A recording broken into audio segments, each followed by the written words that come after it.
Šiandien Red Bull parduoda daugiau nei 13 milijardų skardinių per metus. Per visą istoriją jų parduota jau daugiau nei 100 milijardų visame pasaulyje. Tai viena stipriausių gėrimų kompanijų pasaulyje, turinti apie 13% pasaulinės energetinių gėrimų rinkos. Bet yra vienas įdomus dalykas. Jei pažiūrėtume į Red Bull sudėtį, pamatytum gana paprastus ingredientus - kofeiną, cukrų, taurino junginius, B grupės vitaminus. Nieko stebuklingo. Ir vis dėlto šis gėrimas tapo milijardinė imperija. Kaip paprastas energinis gėrimas su kofeinu tapo vienu stipriausių brandų pasaulyje. Tam reikia grįžti į 1976 metus į Tailandą. Verslininkas Chaleo Juvidija pristatė energinį gėrimą pavadinimu Krating Deng.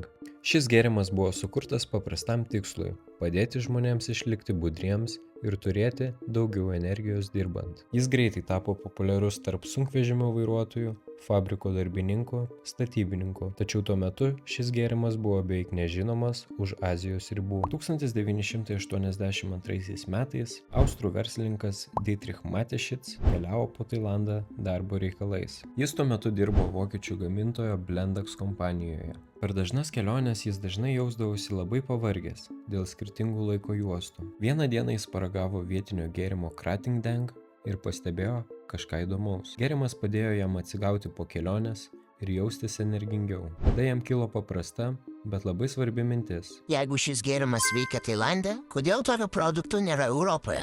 1984 metais Dietrich Mateschitz susivienijo su gėrimo kūrėju Chaleo Juvidija. Kartu jie įkūrė kompaniją Red Bull Austrijoje. Abu investavo po $500 000 JAV. Kiekvienas turėjo po 49% kompanijos akcijų, tačiau buvo sutarta, kad būtent Mateschitz valdys kompaniją, bet prieš paleidžiant produktą jie padarė svarbų pokytį. Originalus gėrimas buvo pritaikytas vakarų rinkai. Vienas iš pakeitimų buvo tai, kad gėrimas tapo gazuotas, nes vakaruose žmonės buvo labiau pripratę prie gazuotų gėrimų. Red Bull pirmą kartą buvo pristatytas rinkai 1987 m. balandžio 1 d. Austrijoje. Tuo metu energiniai gėrimai Europoje praktiškai neegzistavo, todėl žmonės net nelabai suprato, kas tai per produktas. Tačiau kompanija pasirinko labai neįprastą strategiją. Vietoj tradicinės reklamos Red Bull pradėjo kurti stiprią savo prekės ženklo istoriją. Kompanija pradėjo remti ekstremalų sportą, sportininkus, neįprastus renginius. Taip Red Bull pradėjo sieti su energija, rizika, adrenalinu, aktyviu gyvenimo būdu. Tai buvo visiškai kitoks marketingas nei dauguma gėrimų kompanijų tuo metu. Dar vienas įdomus sprendimas buvo kaina. Red Bull nebandė būti pigus gėrimas, priešingai, jis buvo pozicionuojamas kaip premium produktas. Tuo tarpu originalus Tailando gėrimas Krating Deng liko pigesnis variantas vietinėje rinkoje. Įdomu tai, kad Red Bull skonio koncentratas iki šiol gaminamas Bankoke ir eksportuojamas į visą pasaulį. 1990-aisiais Red Bull pradėjo sparčiai plėstis į naujas rinkas. Produktas pasirodė Vokietijoje, Jungtinėje karalystėje, JAV, Australijoje. Vėliau gėrimas paplito daugiau nei 171 šalyje.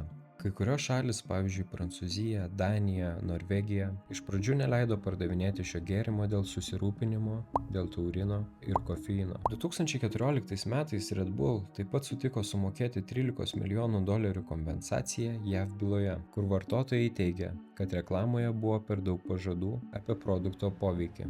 2023 metais kompanija turėjo apie 13% pasaulinės rinkos. Per savo istoriją ji pardavė daugiau nei 100 milijardų skardinių ir šiandien Red Bull yra parduodamas daugiau nei 171 šalyje. Red Bull istorija rodo vieną labai paprastą dalyką. Kartais verslo sėkmę lemia ne tik pats produktas, bet ir tai, kaip tu jį pristatai pasauliui. Nes net paprastas energinis gėrimas gali tapti milijardinę imperiją, jeigu už jo stovi stipri idėja ir stipresnis marketingas. Jeigu jums patiko šis video, kviečiu palaikyti ir spausti prenumeruoti mygtuką.